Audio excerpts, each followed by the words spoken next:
ada politik panggung depan, ada politik panggung Panggung belakang, belakang. kan gitu loh. Oke, Panggung iya. panggung depannya boleh semua orang ngisi, Aha. tapi panggung belakangnya tidak semua orang mampu, gitu loh. Nah, Ya. politik panggung belakang inilah yang sebenarnya menentukan. Ya, dulu ruang kita untuk bersuara itu di jalanan. Ya. Ya. Sekarang jalanan itu dipindahkan ke medsos. Situasi yang kita rasakan dulu dengan situasi sekarang kan oleh audiens. Masyarakat itu kan Tantangannya beda udah. tidak sepertinya tidak langsung menyentuh, kecuali bagi kita-kita yang masih Ya, ya. yang masih punya hubungan dan punya rasa yang sama ketika saat itu.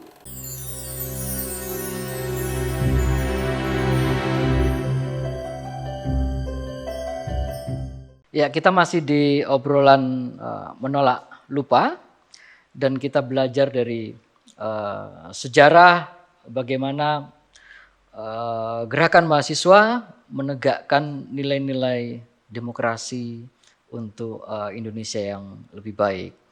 Dan Bung Sarbini, salah satu momentum ya untuk kita bisa melakukan perubahan menuju Indonesia yang lebih baik itu adalah momentum pemilu.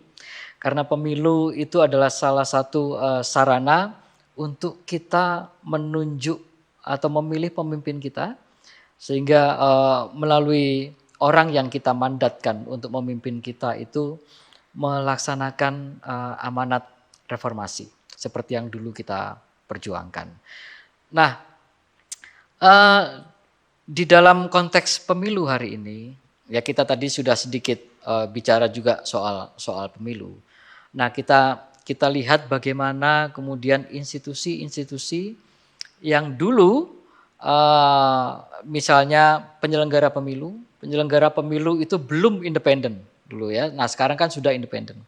Dulu 99 bahkan KPU-nya itu, anggota KPU itu terdiri dari perwakilan partai-partai politik kan, sehingga hasil pemilu sempat deadlock ya karena sebagian besar partai tidak masuk.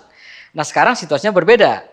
Anggota KPU, anggota Bawaslu, bahkan DKPP sekarang diisi oleh orang-orang yang non partai. Nah, kalau di negara-negara lain mereka hanya punya satu saja lembaga penyelenggara pemilu, KPU.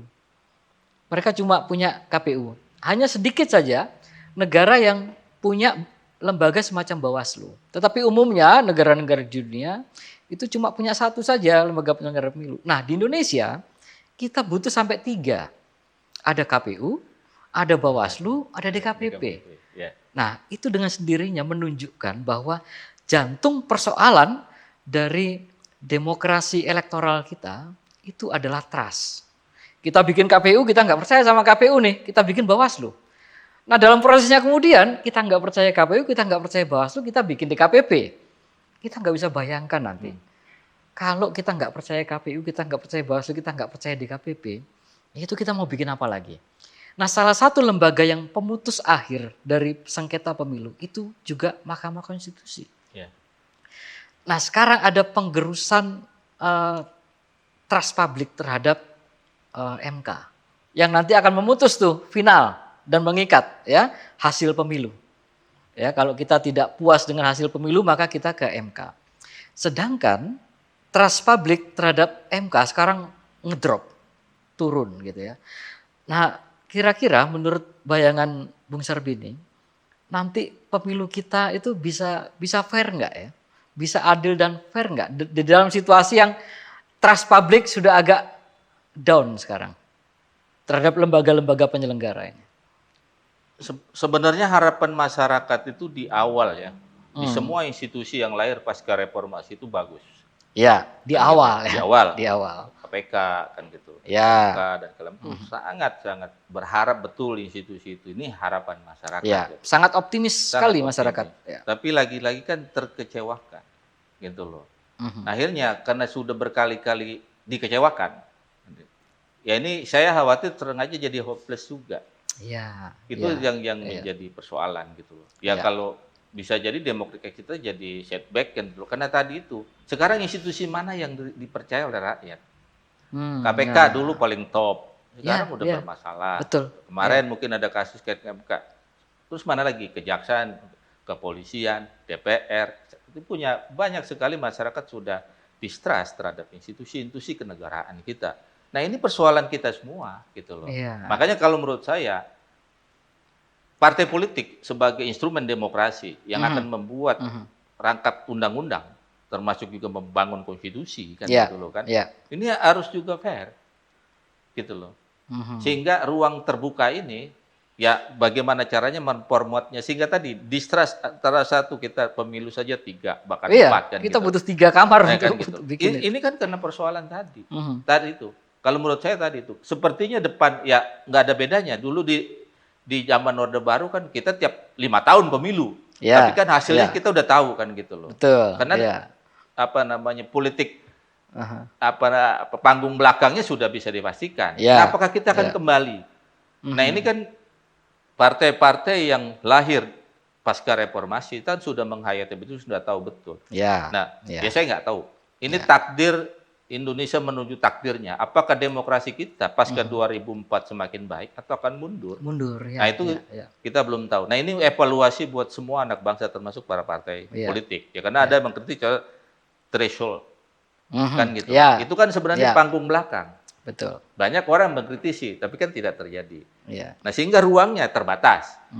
Karena permainan panggung belakang lagi kan gitu loh. Ya pemilu ya panggung depan. Rakyat boleh memilih, tapi kan sajian menunya sudah disiapin. Kita nggak bisa memilih menu yang kita suka.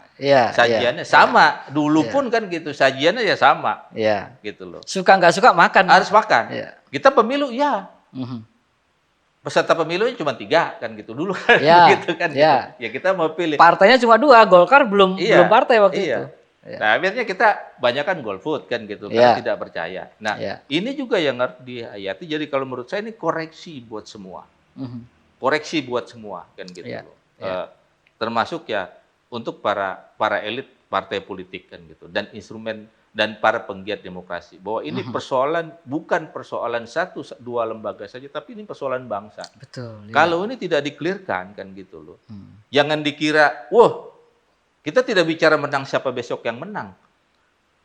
Tapi sisa persoalan itu yang harus kita bereskan. Ya, bukan persoalan kalah atau menang. Bukan masalah kalah atau menang, tapi persoalan ini akan menyisakan persoalan yang dalam konteks demokrasi, dalam konteks penegakan hukum, dalam konteks kepercayaan terhadap institusi negara, itu punya persoalan.